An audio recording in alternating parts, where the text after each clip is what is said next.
السلام علیکم ورحمۃ اللہ وبرکاتہ۔ اعوذ باللہ من الشیطان الرجیم، بسم اللہ الرحمن الرحیم۔ ان فی خلق السماوات والارض واختلاف اللیل والنہار لآیات لأولی الالباب۔ اللہ تعالیٰ کی حمد و ثنا بیان کرتا ہوں کہ ہر عظمت، عزت، مہیما اور سمان کا وہ ایک اکیلا مالک، اس کے تقدس کی کوئی انتہا نہیں۔ اپنی قدرت اور مہیما میں وہ اسیم اور لامحدود، ہمارے خیال و گمان سے کہیں زیادہ اعلیٰ اور اونچی اس کی ذات اقدس۔ کائنات کی ہر چیز کا وہ خالق اور کریٹر، اس کی کریٹو ایکٹیویٹیز مسلسل جاری ہیں۔ وہی ہے جس نے آسمان کو بلندی عطا فرمائی، ہیونلی اینڈ سیلیسٹیل باڈیز کو بنایا اور مسلسل بناتے چلے جا رہا ہے۔ اور یہ وہی بات ہے جو آج ہمیں سائنس کی مدد سے معلوم ہوئی۔ آج سے 150 سال پہلے تک انسان کو یہ سب کچھ معلوم نہیں تھا۔ یزید فی الخلق ما یشاء، لیکن آج ہم جانتے ہیں کہ کائنات میں ہر گھڑی نئے نئے ستارے پیدا ہو رہے ہیں اور ہر آن نئی نئی کہکشائیں وجود میں آ رہی ہیں، اور یہ کائنات مسلسل پھیلتی چلی جا رہی ہے۔ اس کی شان ایسی کہ کن فیکون کا ظہور مسلسل جاری ہے۔ وہ اپنی تخلیق میں، اپنی کریشن میں بڑھاتے چلے جاتا ہے، اور اس کو صرف اتنا ہی کہنا ہوتا ہے کن، تو اس چیز نے ہو ہی جانا ہے۔ فَذَلِكُمُ اللَّهُ رَبُّكُمُ الْحَقُّ، یہ ہے ہمارا حقیقی رب، یہ ہے ہمارا حقیقی پالنہار۔ فَمَاذَا بَعْدَ الْحَقِّ إِلَّا الضَّلَالُ، اب اس حقیقت کو پہچاننے کے بعد سوائے گمراہی کے کیا بچتا ہے؟ فَأَنَّىٰ تُصْرَفُونَ، تو ہم انسان اب کہاں بہک رہے ہیں، کدھر الٹے پھر رہے ہیں؟ ان ساری باتوں کا اعتراف کرتے ہوئے ہم یہ بھی گواہی دیں کہ جناب محمد الرسول اللہ صلی اللہ علیہ وسلم اللہ کے نبی ہے، جن پر اللہ تعالیٰ نے اپنی آخری کتاب قرآن مجید نازل فرمائی۔ ہدیہ درود و سلام پڑھتے ہیں ہم، اللہم صلی علی محمد عبدک و رسولک النبی الامی الذی جاء بالہدی والفرقان۔ اسی کتاب کا ہم مطالعہ کر رہے ہیں اور اس سے درس حاصل کرنے کی کوشش کر رہے ہیں۔ آج الحمدللہ سورۃ الواقعہ کا ہم دوسرے رکوع کا مطالعہ کریں گے۔ پچھلی مجلس میں ہم نے 40 آیتیں پہلی جو سورۃ الواقعہ کی تھی، 56 نمبر کی سورۃ شریفہ، اس کا مطالعہ کیا، ان 40 آیتوں کا مطالعہ کیا۔ اب آج ہمارا سفر رہے گا 41 نمبر سے لے کر کے 74 نمبر تک کے۔ اعوذ باللہ من الشیطان الرجیم، بسم اللہ الرحمن الرحیم۔ وَأَصْحَابُ الشِّمَالِ مَا أَصْحَابُ الشِّمَالِ، اور غلط کام کرنے والے کیا ہی برے حال ہوں گے غلط کام کرنے والوں کے۔ فِي سَمُومٍ وَحَمِيمٍ، وہ رہیں گے گرم ہوا کے بیچ کھولتے پانی میں۔ وَظِلٍّ مِّن يَحْمُومٍ، اور سائے میں گرم کالے دھوئیں کے۔ لا بارد ولا کریم، نہ ٹھنڈک ہوگی اور نہ ہی خوشگواری ہوگی۔ انہم کانوا قبل ذالک مترفین، بے شک وہ تھے اس سے پہلے بڑے مزے کرتے۔ وکانوا یصرون علی الحنث العظیم، اور وہ تھے اڑے رہتے گناہوں پر بڑے بڑے۔ وکانوا یقولون اذا متنا وکنا ترابا وعظاما انا لمبعوثون، اور وہ پوچھتے تھے کہ کیا جب ہم مر جائیں گے اور ہم ہو جائیں گے مٹی اور ہڈی، تو کیا بے شک ہمیں دوبارہ اٹھایا جائے گا؟ او آباؤنا الاولون، کیا ہمارے پہلے باپ داداؤں کو بھی اٹھایا جائے گا؟ قل ان الاولین والآخرین، آپ جواب دیجئے کہ بے شک پہلے اور بعد والے لمجموعون الی میقات یوم معلوم، ضرور جمع کیے جائیں گے اس وقت جس کا دن بالکل طے ہے۔ یہ آیت نمبر میں نے 41 سے لے کر کے 50 تک کے پڑھی، ٹوٹل 10 آیتیں۔ ان کا ترجمہ بھی میں نے کیا، اور ان آیتوں میں انسانوں کے غلط کاموں کا نتیجہ اور سزا کیا بھگتنی پڑے گی اس کا تذکرہ ہے۔ پچھلا رکوع جو ہم نے پڑھا تھا اس میں اللہ تعالیٰ نے جو آیتیں نازل کی ہے اس میں 3 رینکنگز کے لوگوں کا تذکرہ تھا، جنت کی نعمتوں کا تذکرہ تھا۔ اب اس کے شارپ کنٹراسٹ میں یہاں بتایا جا رہا ہے کہ اس دنیا میں برے کام کرنے والوں کا قیامت کے دن کیا نتیجہ نکلے گا۔ ایسے لوگوں کی کنڈیشن قابل رحم ہوگی، لیکن رحم کرنے کی کس کے پاس گنجائش ہوگی اس دن؟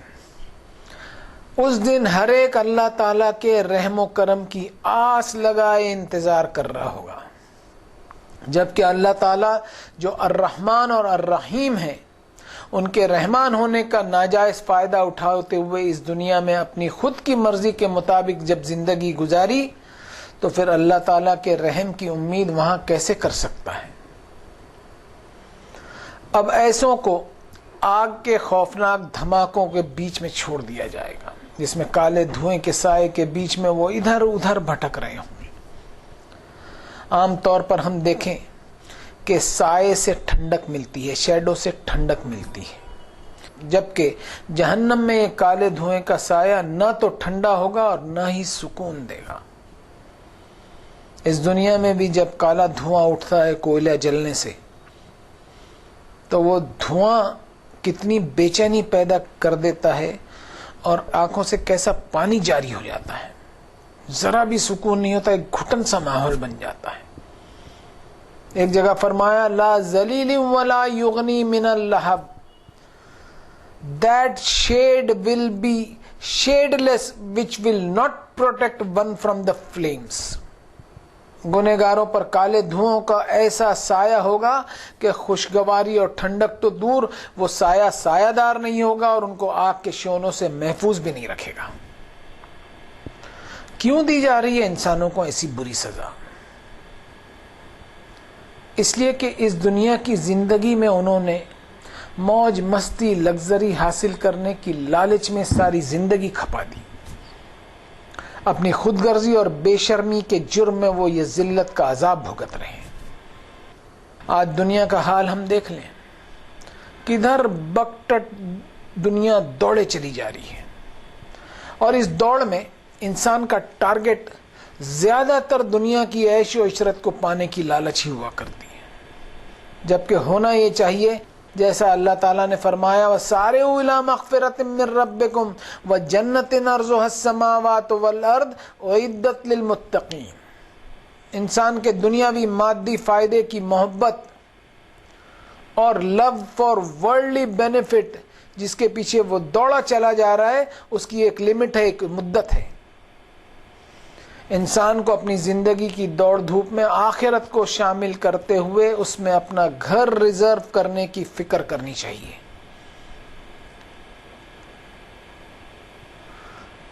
جو جنت کی خوبصورتی میں قیامت کے روز اپنے رب کی جانب سے مغفرت ملنے کے بعد حاصل ہو سکے گا۔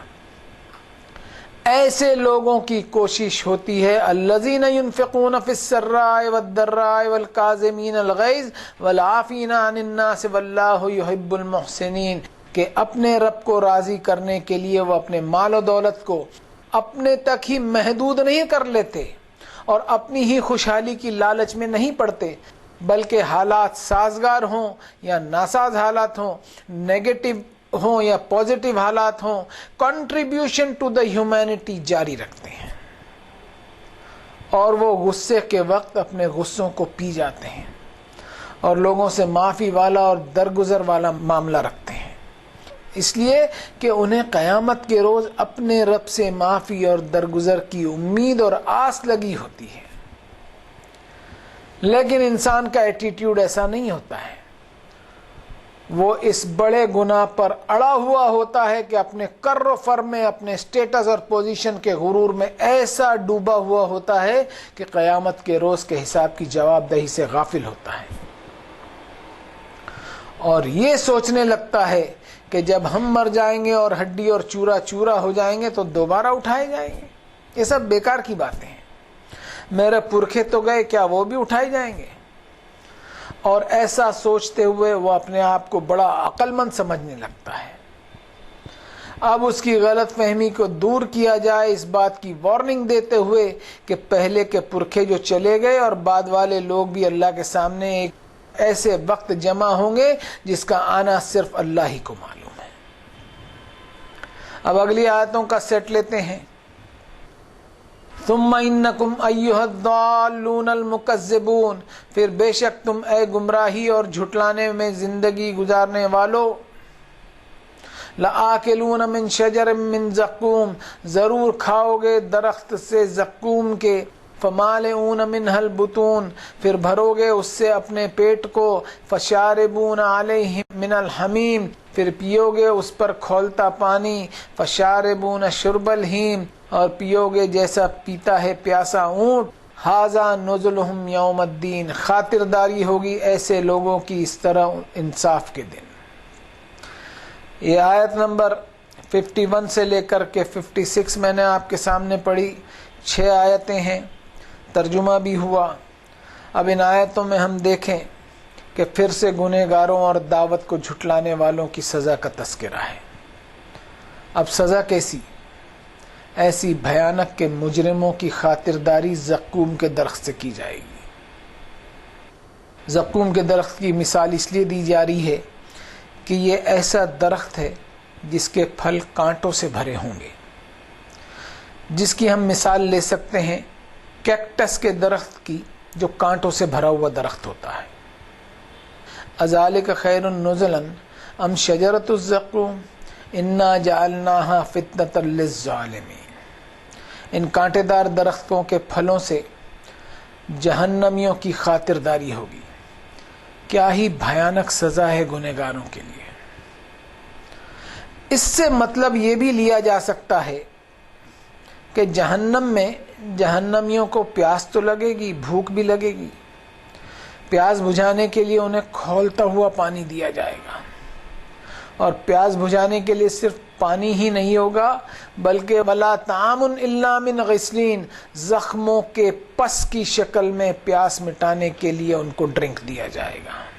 وہ پس پیتے چلے جائیں گے جیسے کہ پیاسا اونٹ ہو۔ اب انسان یہ بھی سوچتا ہے کہ جہنم کی گہرائی میں یہ زقوم کا درخت کیسے اگے گا جبکہ وہاں تو پانی نہیں ہے۔ اس طرح انسان اللہ تعالیٰ کے کریٹو پاورز کا انکار کرتا ہے۔ ایک آیت کوٹ کروں گا، انہا شجرۃ تخرج فی اصل الجحیم، دنیا کے درختوں کی سینچائی تو پانی سے ہوتی ہے لیکن جہنم کے درختوں کی سینچائی آگ اور انسانوں کے ہی نکلے ہوئے پس اور مواد سے ہوگی، ایسا میں سمجھتا ہوں۔ یہ آیتیں جن پر بات ہو رہی ہے اور اس میں اللہ نے مثالیں جو دی ہے وہ ایک انسان کے دل و دماغ میں اللہ کا اور اس کی سزا کا خوف دلانے کی خاطر دی جا رہی ہے۔ ثم قست قلوبکم من بعد ذلک فہی کالحجارۃ او اشد قسوہ، لیکن انسان کے دل پتھروں سے بھی زیادہ سخت ہو گئے ہیں کہ پگھلنے کا نام نہیں لیتے۔ اب اگلی آیتیں لیتے ہیں، نحن خلقناکم فلولا تصدقون، بے شک ہم ہی نے پیدا کیا تمہیں تو کیوں نہیں تم سچ کو قبول کرتے۔ افرأیتم ما تمنون، کیا پھر دھیان دیا تم نے اس پر جو تم ٹپکاتے ہو۔ انتم تخلقونہ ام نحن الخالقون، کیا تم نے پیدا کیا اسے یا ہم پیدا کرتے ہیں۔ نحن قدرنا بینکم الموت وما نحن بمسبوقین، ہم نے طے کر دیا تمہارے لیے موت اور نہیں ہیں ہم عاجز۔ الا ان نبدل امثالکم وننشئکم فیما لا تعلمون، اس سے ہم عاجز نہیں کہ ہم بدل دیں تمہاری حالت اور ہم اٹھا کھڑا کریں تمہیں اس حالت میں جو تمہیں معلوم نہیں۔ وَلَقَدْ عَلِمْتُمُ النَّشْأَةَ الْأُولَىٰ فَلَوْلَا تَذَكَّرُونَ، اور یقیناً تمہیں معلوم ہے تمہاری پہلی پیدائش تو کیوں نہیں تم سدھرتے۔ یہ آیتیں میں نے 57 سے لے کر 62 تک پڑھی، ٹوٹل 6 آیتیں۔ ترجمہ بھی میں نے اپنی کوشش سے کیا۔ اب ان آیتوں میں ہم غور کریں کہ اللہ تعالیٰ نے انسانوں کو سوچنے پر مجبور کیا ہے کہ جب انڈینائبل فیکٹ اور ناقابل انکار حقیقت ہے کہ تمہارا پیدا کرنے والا ایک اکیلا مالک ہے، تو پھر کیوں نہیں تم اس کی طرف سے آئی ہوئی ہدایت کو قبول کرتے، اور کیوں تم قیامت کی وارننگ کو نظر انداز کیے بیٹھے ہو۔ انسان اپنے خالق کو، اپنے کریٹر کو تو فراموش کرتا ہے، لیکن ساتھ ہی ساتھ اس حقیقت کو بھی فراموش کرتا ہے کہ وہ خود بھی ایک مخلوق ہے، کریٹڈ بینگ ہے۔ اس کے جسم کا بیج جس سے اس کی فزیکل لائف شروع ہوتی ہے، وہ بیج انسان نے نہیں پیدا کیا بلکہ اللہ ہی نے دنیا کے ظہور اور پروسیس اور عمل کے لیے پیدا کیا ہے۔ اب یہ سوال انسان سے کیا جا رہا ہے Will not man recognize and bear witness of this fact by a life of obedience to Allah's law? کہ کیوں انسان اس حقیقت کو نہیں پہچانتا جس میں اللہ تعالیٰ کی قدرت کی گواہیاں ملتی ہیں. وَمَا خَلَقْتُ الْجِنَّ وَالْإِنسَ إِلَّا لِيَعْبُدُونَ. اور کیوں انسان اپنے آپ کو اللہ کی غلامی کی سپردگی میں اپنے آپ کو نہیں ڈالتا، جبکہ ہونا یہ چاہیے کہ انسان سوچے کہ ڈیتھ ول انویریبلی ٹیک اوور ہم، کہ موت اسے کبھی بھی اپنے لپیٹے میں لے لے گی.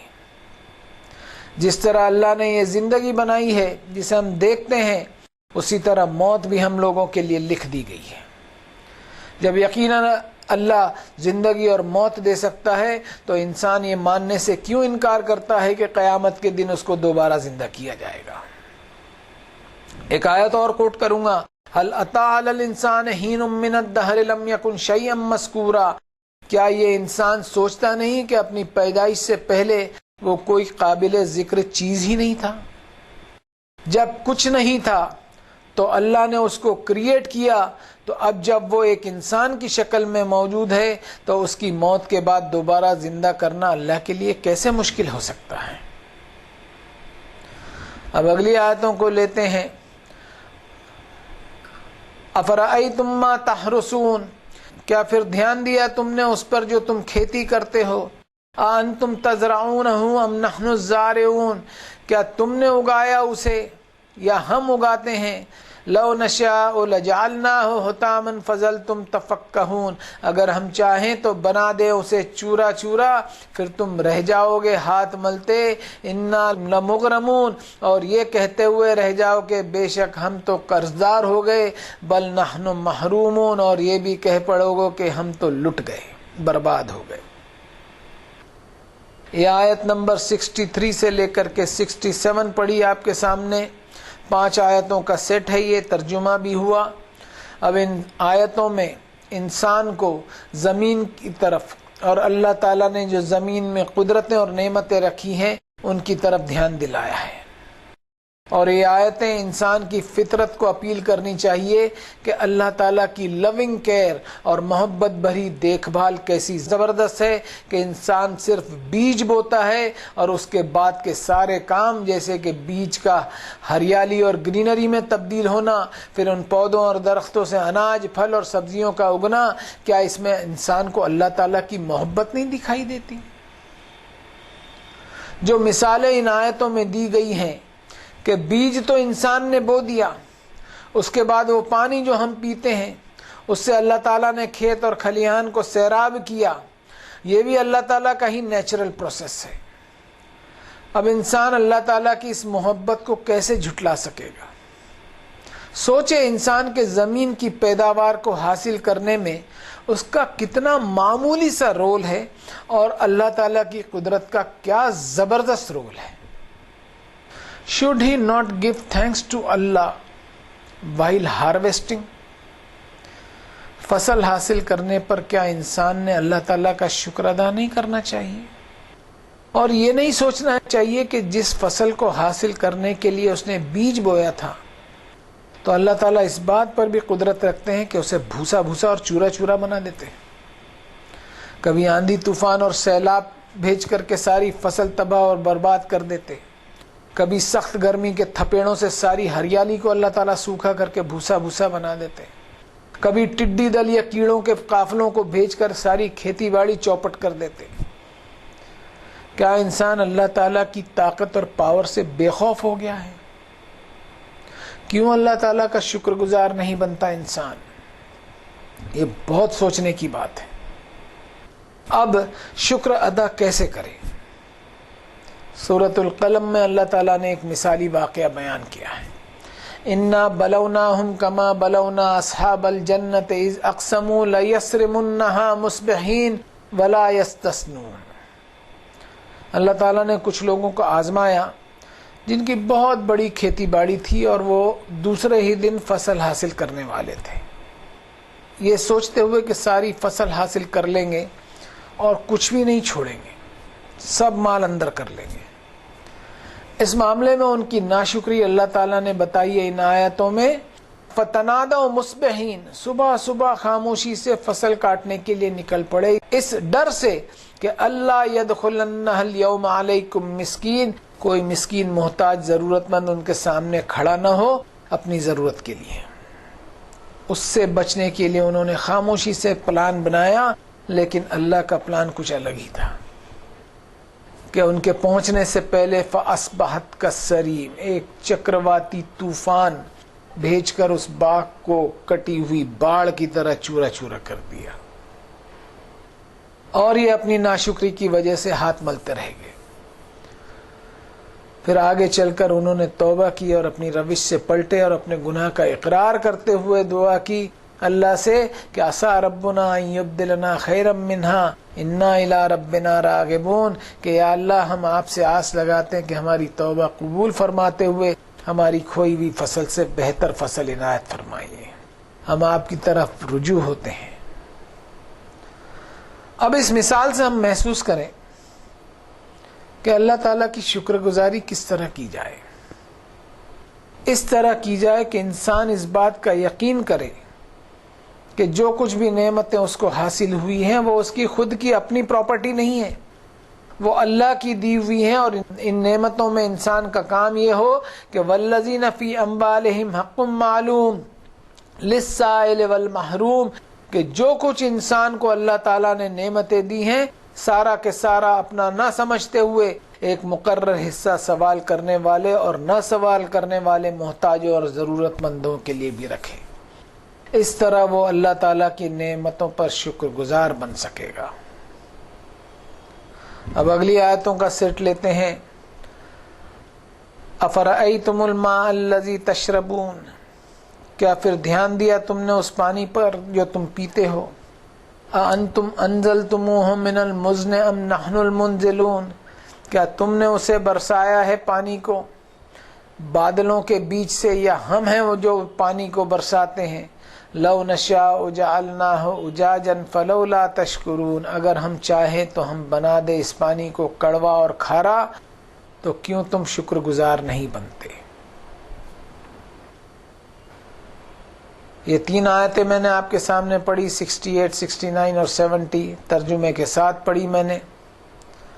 اب ان آیتوں میں اللہ تعالیٰ نے آسمان کی بلندی سے نازل کیے ہوئے پانی کا ذکر کیا ہے کہ انسان پانی پر ہی غور کر لے تو اللہ تعالیٰ کی وحدانیت کو پا جائے، اور وہ یہ سوچے کہ پانی جو نازل کیا اللہ نے کہ نمکین سمندروں کے جو بخارات اوپر اٹھ کر جاتے ہیں اور بادل کی شکل اختیار کرتے ہیں، ان بخارات میں اللہ تعالیٰ نمک کو پہلے ہی فلٹر کر دیتے ہیں کہ نمکین سمندر سے پانی اوپر جا رہا ہے اور میٹھے پانی کی شکل میں نازل ہو رہا ہے۔ کیا اللہ تعالیٰ کی اس قدرت میں انسان کے لیے اللہ کا شکر گزار بننے کا سبق موجود نہیں ہے؟ لیکن انسان اپنے سائنٹیفک ایڈوانسمنٹ کے ذریعے اوور کانفیڈنٹ اور پر اعتماد ہوتے چلے جا رہا ہے کہ آج سائنسی ترقی کی وجہ سے کلاؤڈ سیڈنگ ہو رہی ہے، جس سے ان علاقوں میں بھی بارش ہو جاتی ہے جہاں ہریالی نہیں ہے اور ریگستان ہی ریگستان ہے۔ فَيُصِيبُ بِهِ مَن يَشَاءُ وَيَصْرِفُهُ عَن مَّن يَشَاءُ، اب انسان اس پر یہ نہیں سوچتا کہ کلاؤڈ سیڈنگ کرتے ہوئے وہ اس بات پر قدرت نہیں رکھتا کہ جس جگہ وہ پانی برسانا چاہے اسی جگہ وہ پانی برسے، اس پر قدرت نہیں رکھتا۔ پانی کا کس جگہ پر برسنا ہے یہ اللہ تعالیٰ کو ہی معلوم ہے۔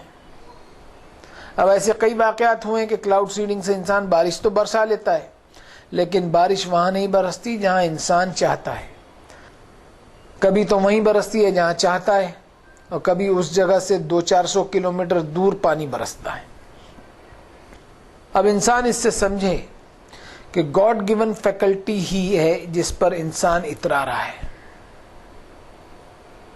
اس فیکلٹی کو پا کر یہ نہیں سوچ رہا کہ سمندروں کے بخارات کو کس نے اٹھایا کہ بادل بن کر برسے، اور یہ نہیں سوچتا کہ ہواؤں کو چلانے اور پھیلانے پر اس کی کوئی طاقت نہیں، اور یہ سارے انتظامات انسان کی پہنچ اور طاقت سے باہر ہیں۔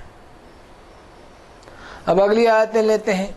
افرأیتم النار التی تورون، کیا پھر دھیان دیا تم نے اس آگ پر جو تم چلاتے ہو؟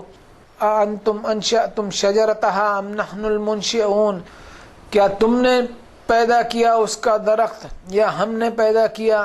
نحن جعلناها تذکرۃ ومتاعا للمقوین، ہم نے بنایا انسان کی یاد دہانی کے لیے اور اس کی ضرورتوں کے لیے۔ اب یہ آیت میں نے 3 پڑھی ہیں، 71، 72 اور 73 نمبر کی ترجمے کے ساتھ۔ اب اس پورے رکوع میں ہم دیکھیں اور غور کریں کہ اللہ تعالیٰ نے انسان کے ضمیر کو، اس کے انٹلیکچوئل فیکلٹی کو، اس کی دانش مندی کو ایڈریس کیا ہے کہ ان ساری آیتوں میں، جس میں انسان کی پیدائش کا سسٹم اور عمر کے ساتھ ساتھ انسان کی زندگی کا ڈھلنا اور زمین کی طرف اشارہ کرتے ہوئے ایگریکلچر سسٹم اور کھیتی باڑی کا نظام اور سمندر سے اٹھ کر کے بادلوں کا بننا اور پانی کی شکل میں برسنا، ان ساری آیتوں سے انسان کو سائنٹیفک نالج اور معلومات ملتے چلے جائے گی اور انسان کا انٹلیکچوئل ڈیولپمنٹ ہوتا رہے گا۔ اب ان آیتوں میں جو ابھی پڑھی گئی، ان میں اللہ تعالیٰ نے درختوں کی طرف انسان کو دھیان دلایا کہ انسان سوچیں کہ درختوں کی لکڑیوں سے جو آگ حاصل کرتا ہے، اس درخت میں پہلے ہی موئسچر اور ہریالی ہوتی ہے۔ کیا اس میں اللہ تعالیٰ کی قدرت نہیں دکھائی دیتی ہمیں کہ ہرے بھرے درخت سے اللہ تعالیٰ نے آگ پیدا کیا؟ کیا یہ اللہ تعالیٰ کا ونڈرفل فینومینا اور شاندار کرشمہ نہیں ہے؟ جبکہ water is also a compound of oxygen and hydrogen gases and oxygen is highly inflammable. In discoveries of science اور سائنسی دریافتوں سے اللہ تعالیٰ کی قدرت کے ویریس امیزنگ ایگزامپلس اور مختلف حیرت انگیز مثالیں ملتی ہیں، جس کو انسان سورس آف ایڈمونیشن اور نصیحت کا ذریعہ بنائے کہ اس دنیا میں اللہ تعالیٰ نے ہرے بھرے درختوں سے آگ کو پیدا کرتے ہوئے انسان کو ہدایت دی کہ جہنم کی آگ کو لگاتار بھڑکانا اللہ کے لیے کوئی مشکل نہیں۔ اب اگلی آیت جو اس رکوع کی آخری آیت ہے، جس میں اللہ تعالیٰ نے فرمایا فَسَبِّحْ بِاسْمِ رَبِّكَ الْعَظِيمِ، تو تسبیح بیان کرتے رہے اپنے رب کے نام کی جو عظمتوں والا رب ہے۔ تیرے رب کی بے شمار قدرتیں تیرے سامنے ہیں، پھر کیوں تجھے توفیق نہیں ہوتی کہ اپنے عظیم الشان رب کے سامنے اپنے آپ کو اس کی غلامی میں سپرد کر دے، سبحان ربی العظیم کہتے ہوئے۔ یہ اللہ کی توفیق سے دوسرا رکوع سورۃ الواقعہ 56 نمبر کی سورت کا آج مکمل ہوا۔ اللہ تعالیٰ کا شکر ادا کرتے ہیں۔ اس رکوع پر جو کچھ بھی باتیں اللہ تعالیٰ نے کہلوائی، اس کی ساری کریڈیبلٹی اللہ تعالیٰ کو میں ایٹریبیوٹ کرتا ہوں، اور جو کچھ بھی میرے منہ سے غلط بات اگر نکل گئی ہوں گی تو میری اپنی ہیومن کمزوری اور ہیومن فیکلٹی کو میں منسوب کرتا ہوں۔ اللہ تعالیٰ سے معافی مانگتا ہوں کہ اگر کچھ غلطی ہو گئی ہوگی تو مجھ کو معاف فرما دے۔ وصلی اللہ تعالی علی خیر خلقہ محمد وعلی آلہ واصحابہ اجمعین برحمتک یا ارحم الراحمین۔